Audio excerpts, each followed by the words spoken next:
भारतीय बाजारों के लिए आज के दिन थोड़ा सा चॉपी साइड पे आपको दिखाई पड़ेगा, जहां पर फर्स्ट हाफ के कंपैरिजन में इंडेक्स में सेकंड हाफ के अंदर हायर लेवल से बिकवाली आते हुए दिखाई पड़ी। पहले हाफ में आज इंडेक्स थोड़ा सा बेहतर था, स्पेशली ब्रॉडर मार्केट्स के अंदर जहां पे खरीदारी देखने को मिली थी, लेकिन सेकंड हाफ के अंदर हायर लेवल से बिकवाली आई और ब्रॉडर मार्केट्स के अंदर बिकवाली देखने को मिली।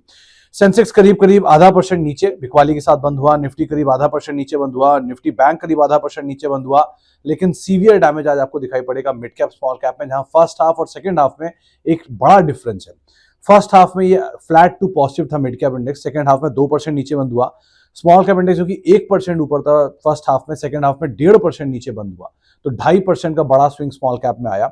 एडवांस डिक्लाइन एक समय पर 600 शेयर मंदी में थे और करीब करीब 1700 शेयर तेजी में बंद हुए, तेजी में थे, लेकिन लास्ट तक आते आते 600 शेयर तेजी में आ गए और 1700 शेयर मंदी में आ गए। तो पूरा एडवांस डिक्लाइन उलट हो गया, जैसे बाजार की स्थितियां बनते हुए दिखाई पड़ी। अब आते हैं आज के लिए सबसे बड़ा जो गेनर थे वो आईटी और मीडिया सेक्टर थे, जो कि आज तेजी में कामकाज करते हुए दिखाई पड़ रहे थे। निफ्टी के बढ़ने वाले शेयरों में आज एक्सिस बैंक करीब 3/4% की बढ़त के साथ बंद हुआ, एचसीएल टेक करीब आधा % ऊपर बंद हुआ, कोटक महिंद्रा बैंक आधा % ऊपर और टाइटन रफली फ्लैट टू पॉजिटिव साइड पे जाके बंद होता हुआ दिखाई पड़ा। निफ्टी गिरने वाले शेयरों में श्रीराम फाइनेंस करीब 5% नीचे रहा, इटर्नल यानी कि जोमेटो 4% नीचे रहा, एम&एम करीब 3-3.5% बिकवाली यहां देखने को मिली और अदानी एंटरप्राइजेस भी रफली 3.5% के आसपास की बिकवाली के साथ बंद होता हुआ दिखाई पड़ा।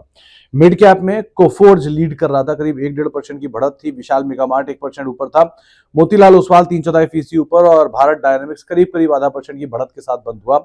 गिरने वाले शेयरों में आज यूपीएल 6% नीचे रहा, टोरेंट पावर 6% नीचे, जुबिलेंट फूड 5.5% नीचे और गोदरेज प्रॉपर्टीज करीब करीब 5% बिकवाली यहां पर भी आते हुए दिखाई पड़ी। स्मॉल कैप साइड पे फर्स्ट सोर्स सॉल्यूशन 3.5% ऊपर रहा, न्यूलैंड लैब करीब 2.5% ऊपर रहा, जेंसार टेक रफली 2% ऊपर और डेटा पैटर्न करीब करीब 1.5% के आसपास की बढ़त यहां पर भी आते हुए दिखाई पड़ी। स्मॉल कैप साइड पे जहां गिरावट है उसमें देवयानी इंटरनेशनल 6.5% नीचे रहा, आइनॉक्स विंड करीब करीब 5% के आसपास की बिकवाली के साथ बंद हुआ, लॉरस लैब और हिंदुस्तान कॉपर 4 से लेकर 4.5% बिकवाली यहां पर भी आते हुए दिखाई पड़ी। एफ&ओ में लीड कर रहा था केनरा बैंक, करीब 1.5% के आसपास की बढ़त यहां रही, कोफोर्ज में 1.5% का उछाल था, एक्सिस बैंक 3/4% ऊपर रहा और ब्रिटानिया करीब करीब आधा % के आसपास की बढ़त के साथ बंद हुआ। एफ&ओ के गिरने वाले शेयरों में यूपीएल रफली 6% की बिकवाली के साथ बंद हुआ, टोरेंट पावर करीब करीब 6% नीचे बंद हुआ, जुबिलेंट फूड्स रफली 1.5% नीचे 5.5% नीचे और गोदरेज प्रॉपर्टी भी 5% की बिकवाली के साथ बंद होता हुआ दिखाई पड़ा।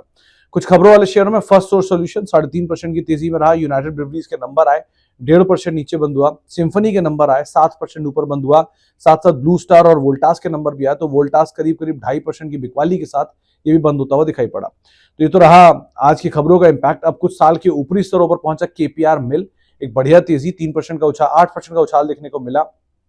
नए रिकॉर्ड स्तरों पर सीएट पहुंचता हुआ दिखाई पड़ा, भारतीय हेक्सा 1.5% ऊपर, बीएससी नंबर्स के बाद से लगातार चल रहा है और साथ साथ आईसीआईसीआई बैंक एक बार फिर से आज नए रिकॉर्ड स्तरों पर पहुंचता हुआ दिखाई पड़ा। साल के नए निचले स्तर हिट किए जिंदल 100 ने 5% नीचे, मान्यवर 2.5% नीचे, स्नाइडर इलेक्ट्रिक 2% नीचे और सिंजीन करीब करीब 1.5% के आसपास की बिकवाली यहां पर आते हुए दिखाई पड़ी। आरके फोर्जिंग एक और ऐसा नाम जहां पर बिकवाली रही और ये भी साल के नए निचले स्तरों पर पहुंचता हुआ दिखाई पड़ा। इसके अलावा अब ये तो रही आज की बात, अब कल के लिए क्या रणनीति हो। कल के लिए जानकार मान रहे हैं कि जब तक 24,400 सपोर्ट है वो तब तक ठीक लग रहा है, लेकिन अगर ओवरनाइट डिस्टर्बेंसेस बढ़ते हैं इंडिया पाकिस्तान को लेकर तो हो सकता है नियर टर्म में 24,000 भी आता हुआ दिखाई पड़े। तो बाजार की स्थितियां अब पूरी तरह से डिपेंड करती है कि किस तरह से क्रॉस बॉर्डर टेंशंस रहती हैं, क्या ओवरनाइट डेवलपमेंट आते हैं, क्या डिटेल होती है उनके ऊपर। बैंक निफ्टी करीब 53,800 तक गया था, लेकिन अब यहां पर भी जब तक सिचुएशन टेंस है तब तक यहां पर भी प्रेशर रह सकता है। इसके अलावा रियल्टी मेटल जैसे जो एग्रेसिव सेक्टर है, हो सकता है यहां पर थोड़ा और डाउनसाइड खुलता हुआ दिखाई पड़े, तो उनके ऊपर आप नजर रखिएगा। डिफेंसिव सेक्टर शायद आगे आते हुए दिखाई पड़े अब बाजार के इस उतार चढ़ाव के माहौल में। तो जानकार मान रहे हैं कि जब तक सिचुएशन क्लियर नहीं होती है तब तक ऐसी स्थितियां बनी रहेंगी। इसके अलावा अब कल है हफ्ते का आखिरी कारोबारी सत्र यानी शुक्रवार, तो बहुत सारे डेवलपमेंट कल भी आने हैं, जिसमें नंबर्स आएंगे एबीबी के, बैंक ऑफ इंडिया के, बिरला कॉर्प के, सेरा सैनिटरी के, डॉक्टर रेड्डीज के। इसके अलावा हेस्टर बायोसाइंसेस के, केपीआर मिल के नंबर आएंगे, नंबर से पहले आज चला भी है।